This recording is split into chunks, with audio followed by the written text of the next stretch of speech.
Hello, today I'm in Honda CR-V. In this video I'll show you how to connect your smartphone with car via Bluetooth.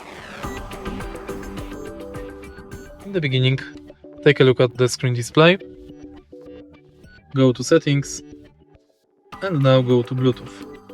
Go to connection, search for devices, and now select your smartphone. Make sure that the Bluetooth is enabled on your smartphone.